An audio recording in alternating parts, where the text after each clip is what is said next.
So my question is around resistance to meditation. So probably about 10 years ago, I was learning to meditate. I come from a yoga tradition, and different entities started to show up, and I stopped. And I want a different relationship with meditation. I don't want to resist it. I want to embrace it. Well, let's talk about the value of it. What's the value of it or the purpose of it? Because a lot of people, so many words mean lots of different things. And so when we encourage the process of meditation, what we're encouraging is a quieting of your mind so that your natural vibration can rise to match the vibration of your inner being who's in your vortex. Some people, they want to meditate because they want to hook up with this or that. There's lots of different reasons that people meditate. Our encouragement is that, you may laugh a little bit, but it's easier to teach our human friends to have no thought than it is to have positive thought. Because when we try to help them find a more positive thought, they argue for it because they want to be right about it, and because they've trended there long enough that the law of attraction has given them evidence of it, so they believe that it's real, so they're defending a sort of reality. It's a reality that they don't want. So what we notice is that if you're able to quiet your mind and just let your vibration rise. So we'll just tell you about Esther. When she sits to meditate, she has a little app on her phone that has different sounds on it, and she likes, get ready, it's very spiritual, she likes central air. It's like the sound of an air conditioner. It's a hum, and it's nothing to think about. It's really, really boring. But it takes concentration to stay focused on it.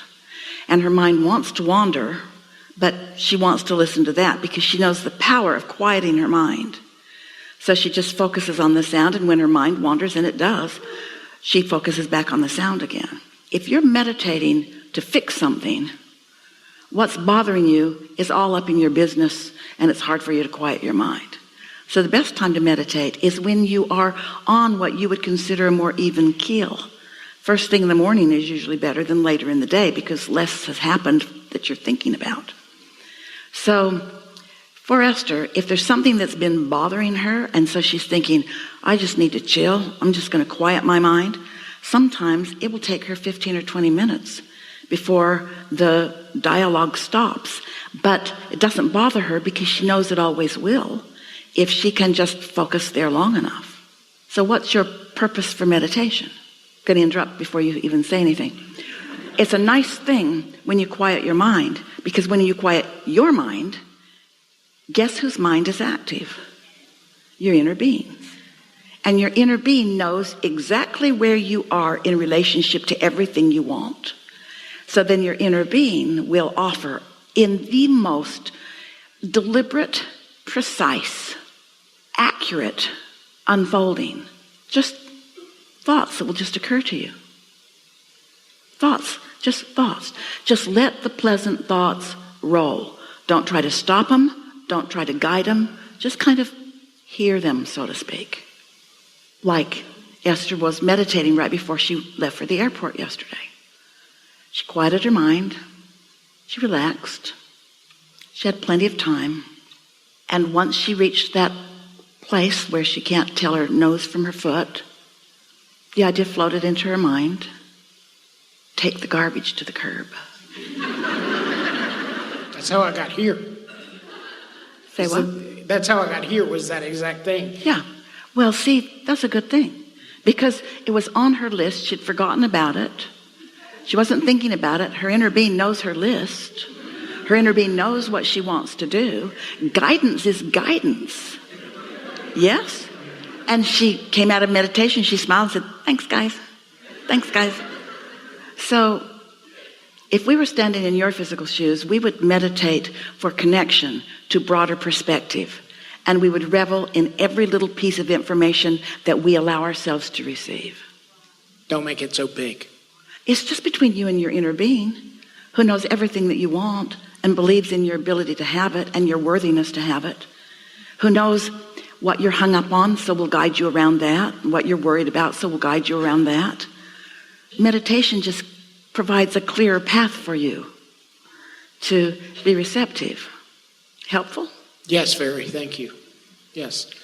Can you speak about the evolution of the soul in creation, the art of creation, the art of the law of attraction? Well, everything that you ask for here in your physical form, you put into your vortex, and that's evolution of your soul. Here you are. This combination of beings has never been before into all of the universe. This conversation right here and now is adding to. So what's happening is you're an extension of that soul that you're talking about, deliberately exposing yourself to experience so that you can know what you don't want, so that you can know what you do want.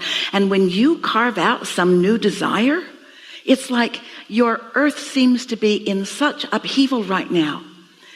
But at the same time that there is upheaval that many humans are pushing against, there's a vortex version that is magnificent, that is evolution of a whole lot of souls. More people wanting love than ever before as you're experiencing the hatred that's going on. More people wanting stability on your planet as you're worried about earth changes that are inevitable and in good hands, we promise you.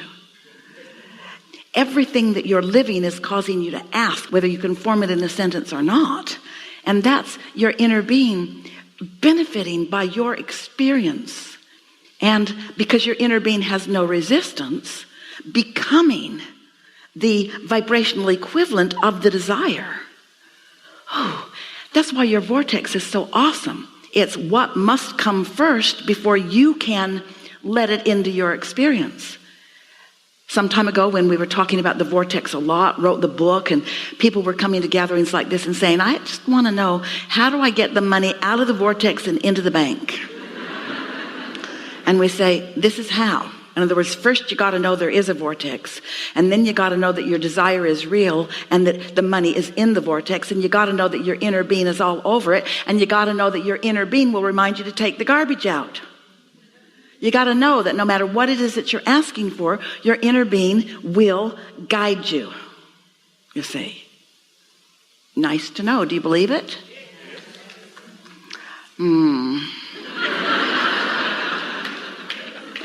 Well, you want to see it in order to believe it, and we get that. But start with things that are easier. Start with things that are easy, and let the universe show you that you chose it, you focused it into being, and you received it. And then do it with something else, and do it with something else, until you will begin to realize that you can ask for world peace. Yeah. Thank you. Yeah.